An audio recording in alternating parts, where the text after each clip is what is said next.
Hello and welcome to a special presentation from In the Money Media. We're doing things a little bit different for this Preakness. We're going to do our final answer show, Jonathan Kinchin and PTF, right here in this YouTube format. We are going to have a deeper dive live stream as well with other members of the team. That's going to be fantastic. But we want to get you our thoughts on this Pick 5. It kicks off in race number 9 at Pimlico on Saturday, 3:30 Eastern, for this 5-furlong Jim McKay Turf Sprint. JK, what numbers will be on your tickets? Yeah, I'm going to spread right here. And in fact, if it wasn't a big day, because I'm so spready in this first leg of the Pick 5, I might defer to a race like a bet like the Pick 4. But there's so much money in the pool on these big Pick 5 days, on these Triple Crown races. I'm going to spread here. 2, 4, 5, 6, 8, 9. I think the interesting one is the 6, Coppola, who I know doesn't like soft ground, doesn't like longer distance turf sprints. He's going to get a flat 5. My biggest concern is check that weather. See how much it rained throughout the week. If it's firm, I like Coppola in this spot, but I'm going to spread in this first leg. 2, 4, 5, 6, 8, 9. The only one I want to pause on, I'm spready too, is number 4, Witty. This is a horse who's been a bit of a pet of mine, has that cool bloodline being related to our old pal Caravelle. He, I think, is the best closer. And I think this is a situation on softer turf where it could play in the direction of one who's doing the best work late. For me, that's going to be number 4, Witty. Definitely interested in Coppola in this spot. I'll number check number 2, Nay Hudson, as well as one that will definitely be on my tickets, and maybe I'd even press up a little bit. We go to race number 10. It's the Sir Barton for these 3-year-olds going a mile and a 16th, and a field of 9 going postward.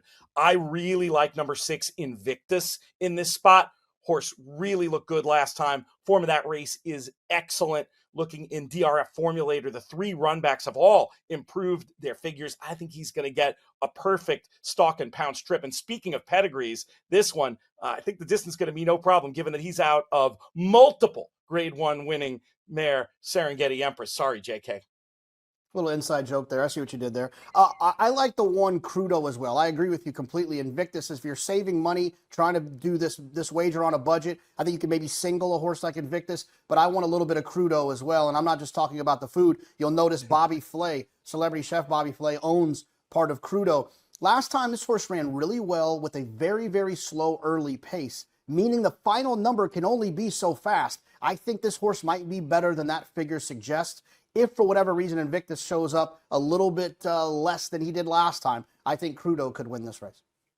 King of the Track is back. Opt in and place a minimum $5 win bet on a single horse in the Preakness Stakes for a share of the $150,000 prize pool if your selection wins. Rewards will be available via easy click to claim. Read all about the King of the Track promotion in the DK Horse app. Download the DK Horse app today and use the promo code ITM.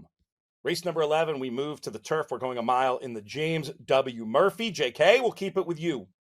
Yeah, I'm going to take the best closer, who I think is the 7, Reagan's Wit, and the best speed horse, who I think is the 3, Clock Tower. Clock Tower didn't run particularly well last time, and I worry that it's because the ground was a little bit soft. So keep an eye, like I said, on the weather. How much rain did we get? Are we getting rain on Preakness Day? That could work against Clock Tower. If it's firm, the 3, Clock Tower, could be tough. I want to make sure I have the 7 and the 3. I'll also use a little bit of the 6. In a long shot, look to the 1 down on the inside, a turf sprinter who's stretching out. But when they draw the rail, they can get good cover and they can save ground, which can help, I think, when you're trying to go a little bit further. It's 7-3 on my mains. I'll use some 6 and 1 as savers.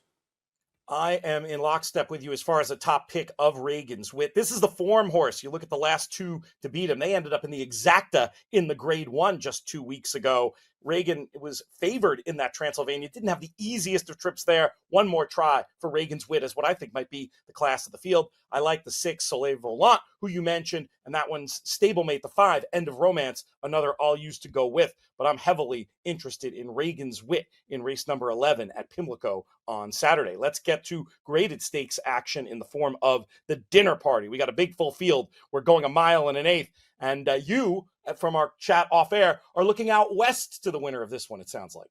I'm going against one of my rules, which I don't typically like West Coast turf horses coming out east. I think the East Coast turf horses are a little bit better. Vice versa with the dirt, though, just to keep that clear. I'm going to use the 2 Phil D'Amato horses, the 6 Balankov and the 1 Divine Propos. I think those are the 2 best horses Balankov, if you look at his races at 9 furlongs, those are actually his best races. Some of his longer distance ones, although he's run well in those, I actually think he's better going a little bit shorter. So I like him in these two spots with those two. I'll also use Fort Washington a little bit, the 10 horse, as one that I think makes a little bit of sense. And I hate the draw for the 13 Trickery, but he won't beat me in this pick 5. I'll use him as more of an underneath type, maybe a B type horse if you're playing ABC tickets. But for me, it's the California horses on top, 6 and 1.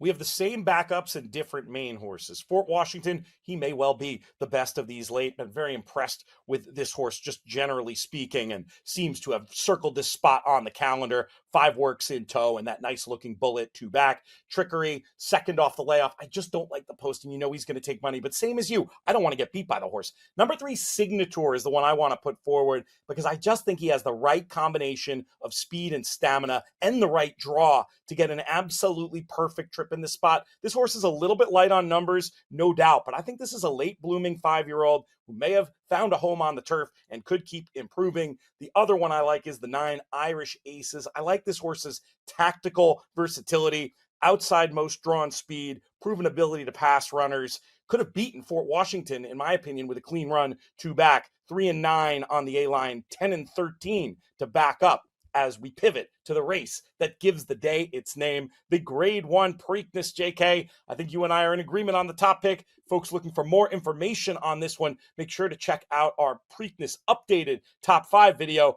but I'll let you make the case for the likely winner. Yeah, for me, it's just the 2 journalism. I thought he was the best horse going into the Derby. He did nothing to prove that he wasn't who I thought he was. Sovereignty just ran extremely well in the Kentucky Derby. I think journalism comes right back in 2 weeks, gets his Grade 1 in the Triple Crown in that Preakness, and I hope we can get both of them in the Belmont Stakes. I'll be ice cold as an A horse to journalism. I'll use a little bit of goal-oriented as a B just because I think he's the type of horse that has some talent that could jump up and win if the real journalism doesn't show up. But if the real journalism shows up, I think Michael McCarthy will get his second Preakness win. Let's talk very quickly about the trip journalism had in the Derby, just because I have heard people say that's as good a trip as you could expect to have in the Derby, and they're not wrong. It's often a lot of argy-bargy early on, but I did think you can look at how far out of it journalism got early and how sustained of a middle move he had to make and say, you know what, maybe that took some of the sting out of his finish. Maybe he still does have another race like that San Felipe where he ran a 108. Maybe there's even more to this horse than the goodness we've seen in races like the Derby. Are you buying it? Do you think we can upgrade journalism for trip reasons at all coming out of the Derby?